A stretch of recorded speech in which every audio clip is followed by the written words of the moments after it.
Well, hey everyone, welcome back to the channel. So today I wanted to talk about the Laowa 85mm 5.6 f5.6 lens. And I would argue that this lens is the lens you didn't know about, but you actually need in your kit. And this is an unbiased review. It's just my personal take, having used the lens and considered what lens I wanted to buy for macro photography and some other uses. And I just wanted to share that with you. I'm not going to go into too much detail on the technical aspects because I find that you get that in other videos, or you just probably already found that online. Instead, I'm going to go through my experience using the lens, why I chose to buy this lens over some of the alternatives, and share a couple shots and the experience of getting these shots with you.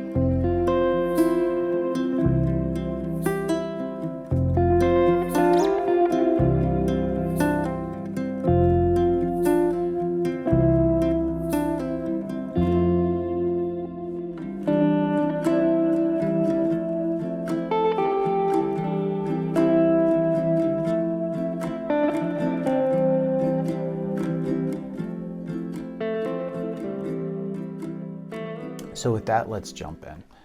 So the first thing I want to talk about was the lens attributes itself and why I find this really attractive. The lens is incredibly small, obviously, and this is one of the main selling points of this lens over some of the alternative ones. It's only about 3.5 inches long. It weighs virtually nothing. It weighs something like 250 grams. I mean, it basically feels like a nifty 50 or even smaller on your camera body. You don't feel like you're shooting with a lens. And it's also quite narrow and allows you to get very close to your subject. Just about 3 inches is the minimum focus distance. But because it's so small, you're able to get in really close in between leaves and things like that in a way that you wouldn't necessarily be able to do with a wider diameter lens. The other thing about the size is that it means that you can bring this without really worrying about it. I mean, not that it's a worry, but I think, you know, when you're considering going out on a shoot, if you compare this to something like the RF 100 macro, or the Nikon macro lens. These are pretty large lenses. You know, they take up a whole slot in your camera bag and they weigh a pound or more, a pound to a pound and a half. And the downside of that is you kind of have to consider, do I want to bring this lens? Am I going to go shoot macro today? Is it worth lugging that weight up a hiking trail or something like that? And the benefit of a lens this size is you really don't have to think about any of that stuff. It's going to sit in my camera bag all the time. It's always going to be available.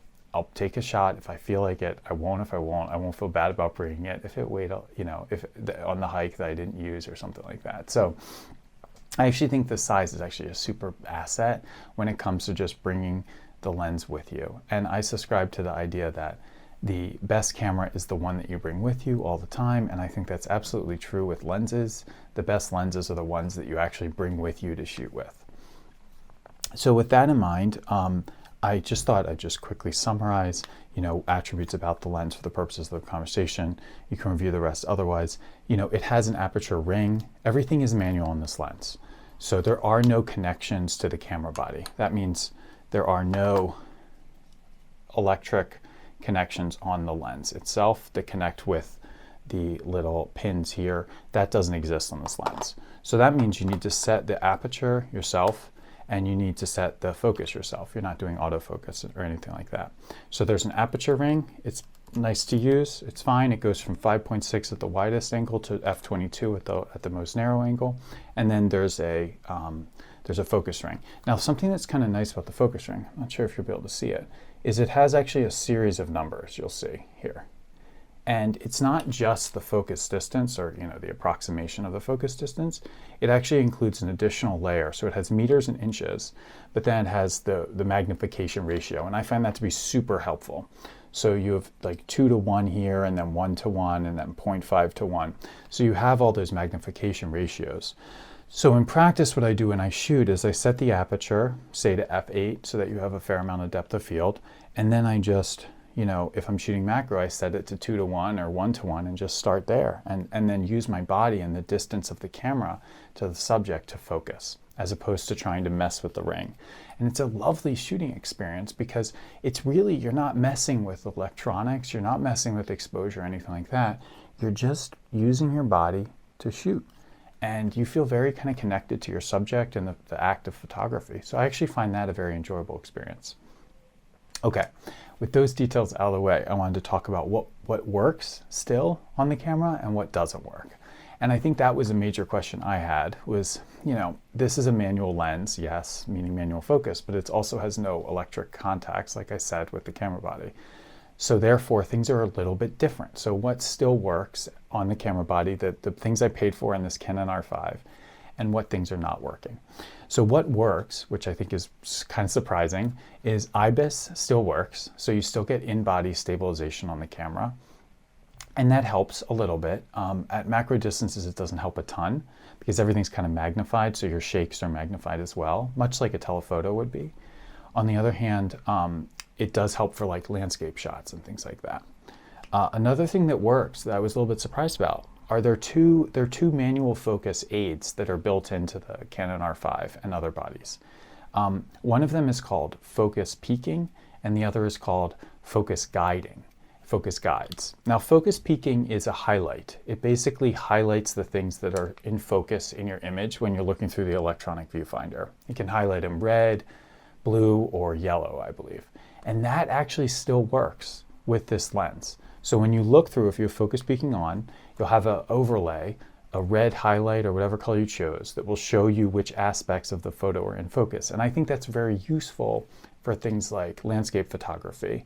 Maybe not as useful for something like macro photography because it's sort of something that gets in between you and your subject and understanding focus. What doesn't work is the focus guide. So the focus guide is this pretty neat feature when you shoot manual on like a normal contact lens that has the contacts with the camera, is it's two arrows, and the arrows kind of start apart, and as you get closer to subject or you get in focus, the arrows get closer and closer until they line up and they go from yellow to green and they get focus. And that doesn't work anymore on this lens. There are workarounds to get it to work, but it requires like gluing contacts to the lens and all this stuff. And I was like, it's not worth it. Another feature that works for focusing, just on that topic, is magnification. So, on the back of your body, there's the magnifying glass. And if you're looking through the EVF, the electronic viewfinder, or the back screen, and you push the magnification, it will go from 1x magnification to 6x magnification, and then to 15x. Now that still works, and that's super duper useful for taking photos of macro subjects because you can zoom in, in the viewfinder and see exactly what's in focus, and then again you can move your body back and forth to get exactly the right shot. Other things that work: electronic shutter obviously still works. You still have the opportunity to do mechanical, first curtain, electronic, and electronic.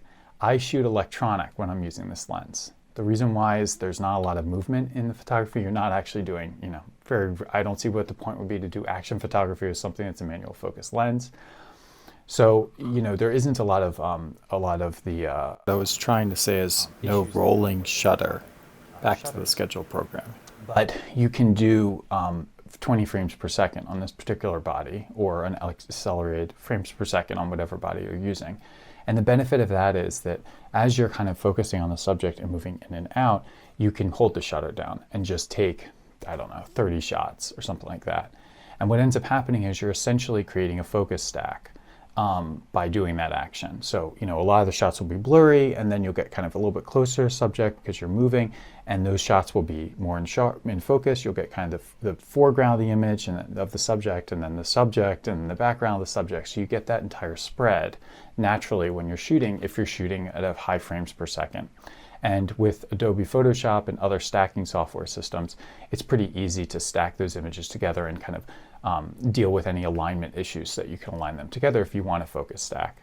At f11 or f8, it is possible to just take a single shot. And in that case, you're really just still taking the same technique of maybe 20 or 30 shots, but you're trying to get one of those in focus on the eye or the subject, whatever you're looking for. And in some of these cases, when I shot things like a fly, I'm really trying to get the eye and the little pixels of the eye to be in focus. So I'm taking 20 shots or something like that as I move forward and backwards, and I'm trying to get one of those shots at least to be really, really sharp on the eye. The last thing that I think is actually really crucial is auto ISO still works. And this is huge because, if you set the aperture and the focus, right, because you're shooting say 2:1, and then you're basically trying to maneuver your body to get focus, The last variable in exposure is exposure time. So, I set that to be about like 1/160th of a second or so. And then as well as that, the ISO. And the camera is still able to meter, which I think is pretty cool because it's doing that on the sensor. So it's metering and doing auto ISO on its own. So you don't lose that capability. So all that's to say, I actually don't think you lose that much. You certainly don't lose that much doing this type of system for macro photography, because you're still able to maintain the capability to do manual focusing through your body movements, which is how you should do it anyway, I think. You still can expose the image properly using auto ISO. It's an incredibly sharp lens, so you still have that capability if you get in focus. And the lens, IBIS and things like that are still nice assists if you need to use that. And then for other uses, the other reason why I bought this lens is because I wanted a lens that I could carry everywhere with me when I'm hiking and things like that, but also could serve as a light telephoto lens, something in that 100mm range to augment a wide-angle lens. So when I hike with a 14-35, the wide-angle, RF lens. And I wanted another lens I could use kind of, double that focal length I could use for maybe a close-up of a mountaintop or something like that. And 85mm will not get you that close, but it will get you fairly close to the subject, and certainly twice, the focal length of a 35mm lens. And I think that's really nice. And again, it weighs nothing, so it's very easy to bring in your bag and bring it as kind of an accessory on a hiking trip. And for landscape photography, it's super easy to use because you can either manually focus using the focus ring, or you can use focus peaking or something like that and use that again with the focus ring to focus, but you can use focus peaking as a way to make sure that your subject is in focus.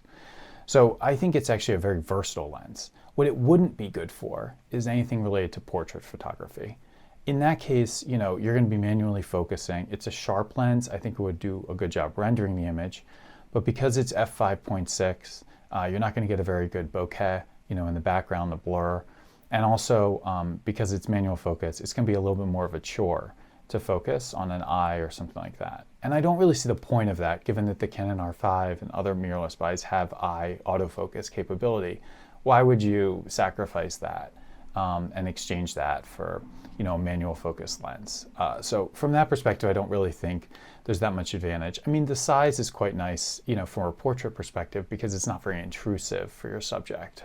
So I think you might be a little less, you might get a better kind of smile or something like that from your subject. But I don't really think it's worth it. And I did want to talk a little bit about the aperture, because I think, one of the things that might put people off is the f5.6 maximum aperture.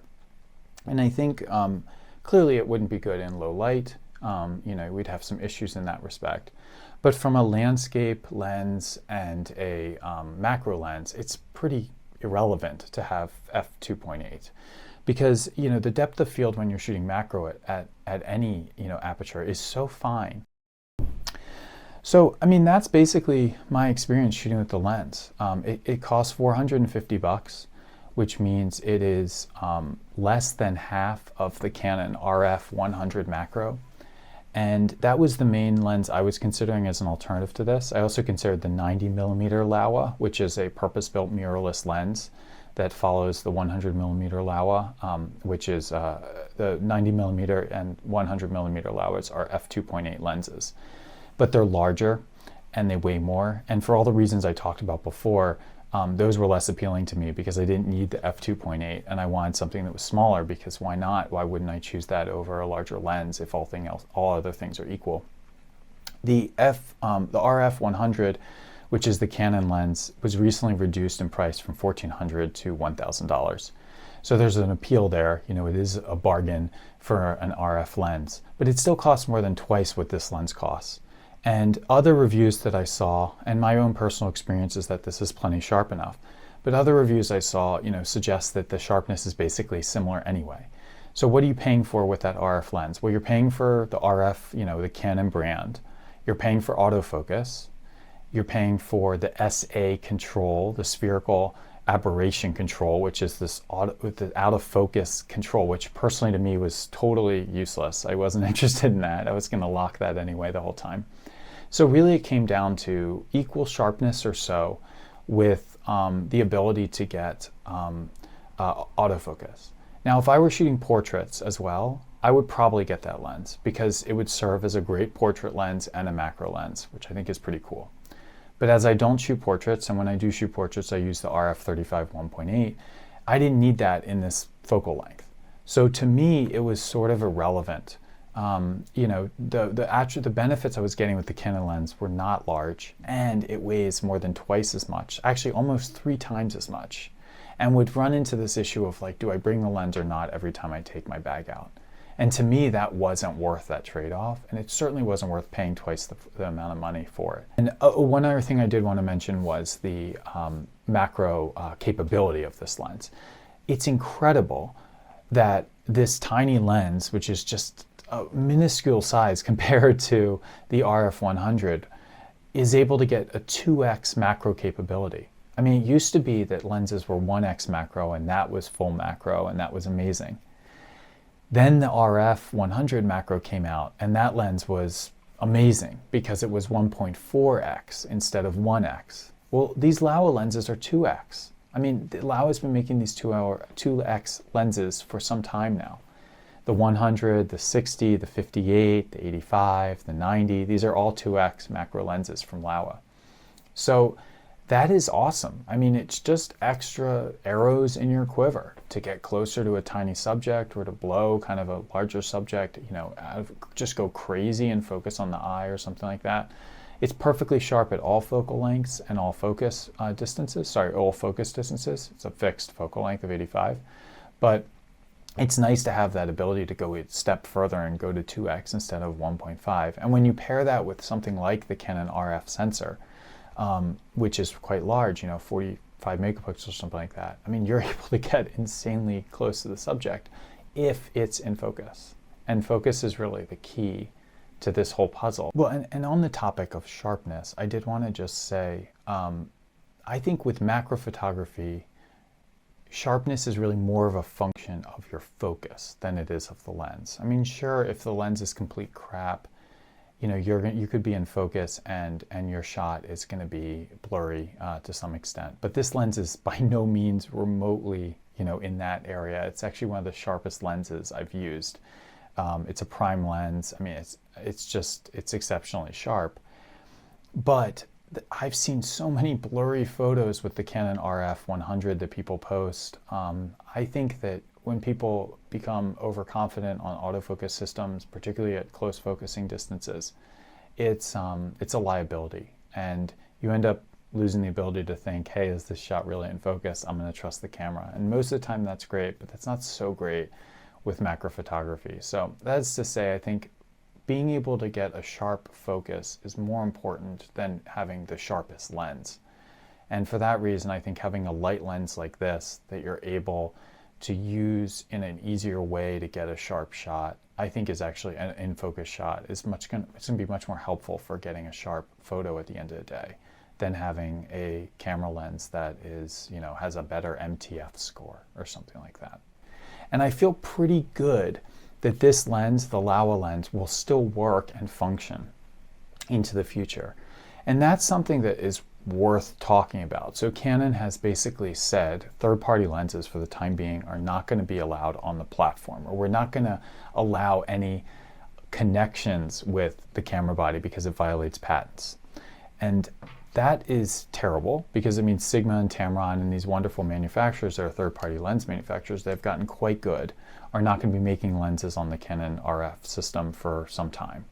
But it also, I think, means that these types of lenses like Laowa and the 7 Artisans and other lenses like that are completely manual and have no contacts with the camera body, I think these are okay. I don't think these are going to go out of function. So I feel pretty safe about buying a lens like this because I think it's going to work into the future on the RF body. Okay, so to sum it up, I think this is a great lens. I'm really happy with the sharpness. I'm happy with the way it works with the R5 and the experience of shooting with it. I think it works, for its purpose of macro photography, but it's also a nice lens to just slap on the camera and walk around town or just explore kind of the artistic side as a manual focus lens. It's really nice to have a manual focus lens in your kit like this. The color rendering is really nice. The sharpness is exceptional. And it's just a great lens. And for 450 bucks, it's kind of a bargain, even though it's not cheap. I mean, it's a bargain as a lens these days. It's a lot cheaper than the RF version. It's a lot cheaper than the Nikon version. It's available on all the mounts. They're making them native for the mirrorless bodies, and it's worth a shot. I will say there was an issue with manufacturing on this lens that I discovered. So I bought this lens from B&H Photography, and the lens arrived and it had a rattle in it. And I took a little video on my phone of it that I'll share with you here. And you can hear this rattle, and I was not sure if this was supposed to be. So I reached out to a couple people who had the lens and learned that it wasn't.